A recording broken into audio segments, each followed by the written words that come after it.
दिनैनि बे प्रेस बिबुंसारनि गेजेरजों जोङो क्लियारलि बुंनो नागिरदों जे जोङो खोनाबाय थादों बिटिसिनि मानगोनां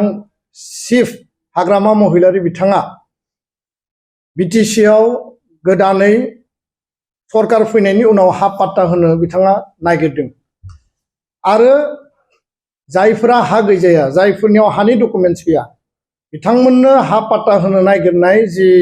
रिजोल्यूशन डिसिजन बेखौ जों वेलकाम खालायो खारन थांनाय समावबो थांनाय सरकाराबो माखासे हा पाट्टा बिथांमोनाबो होनानै गालांदों किन्तु खोथाया जाहैबाय जे बिटिसिनि 6 शेड्यूलनि हाखौ होनो थांनायाव हा पाट्टा होनो थांनायाव जाहाथे बेयाव बे खोथाया स्पष्ट जायो जे रियेल इन्डियान सिटिजेना सोर प्रकृत भारतीय नागरिकआ सोर आरो लोगोसेनो 2003 नि सिगां बेयाव ट्राइबेलजों लोगोसे बनाफाइड जायफोर सेटलार सिटिजेन्सफोर दङमोन बेयाव एसामिस इन्डिजिनियासआनो जा गुबुन गुबुन हारि माहारियानो जा खारन बिटिसि 6 शेड्यूलाव लिरनाय दङ जे ट्राइबेलनि अधिकाराबो प्रोटेक्शन थागोन एज वेल एज नन ट्राइबेलनि अधिकाराबो बे प्रोटेक्शन थागोन किन्तु खोथाया जाहैबाय रियेल भारतीय नागरिक 2003 नि सिगां जायफोरनि बिमा बिफाया दङमोन आबै आबौआ दङमोन आजै आजौआ दङमोन दा फिसा फिसौआ दङ बिसोरा हा मोननायाव जोंहा आपत्ति गैया आरो बेलेन ब्लक जिखिनि ट्राइबेल बेलेन ब्लक दङ 19टा बे बेलेन ब्लकआव जायफोरा प्रोटेक्टेड क्लास ट्राइबेलनि राइटआथ' थाखानांगोनखा प्रोटेक्टेड क्लास जि मोनब्रै हारि दङ बिथांमोनाबो बेयाव अधिकार दङ गावसोरनि हानि डकुमेन्ट्स पाट्टाखौ बिथांमोना मोनगोन किन्तु नियम आयेन Assam land revenue regulation act 1886 chapter 10 बा आसाम लेन्ड पलिसि 2019 बेफोरखौ भंग खालामजोबनानै अकल राजनीतिक कारनाव भट बेंकनि सार्थआव जुदि सोरनोबा आयेन भंग खालामनानै जुदि हा होयोबा दुलाराय बर' फरायसा आफादा बेखौ जोङो गोख्रोङै गाबथागोन आरो जों मालाबाबो हास्थायनाय नङा मालाबाबो लुबैनाय नङा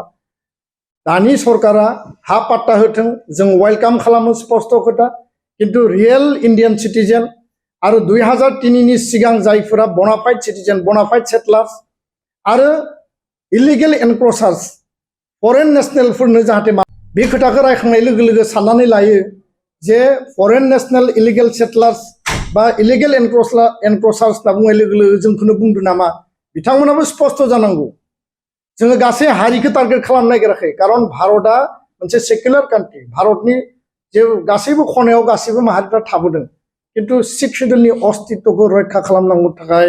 ट्राइबेल बेलेन ब्लकनि हाखौ रैखा खालामनांगौनि थाखाय जोंनि जिखिनि पलिटिकल रिजार्वेशन कन्स्टिट्यूशनल रिजार्वेशनखौ रैखा खालामनांगौनि थाखाय दिनै जों बे खोथाखौ स्पष्ट बुंनांदों आरो स्पष्ट नीतिजों दानि आथिखालनि काउन्सिला जाहाथे हा पाट्टा होनाय खामानिखौ मावो कुनु कारनाव इलिगेल एनक्रचार फरेन नेशनेला इलिगेल भाबै आयेन भंग खालामनानै जाहाथे हा पाट्टा मोना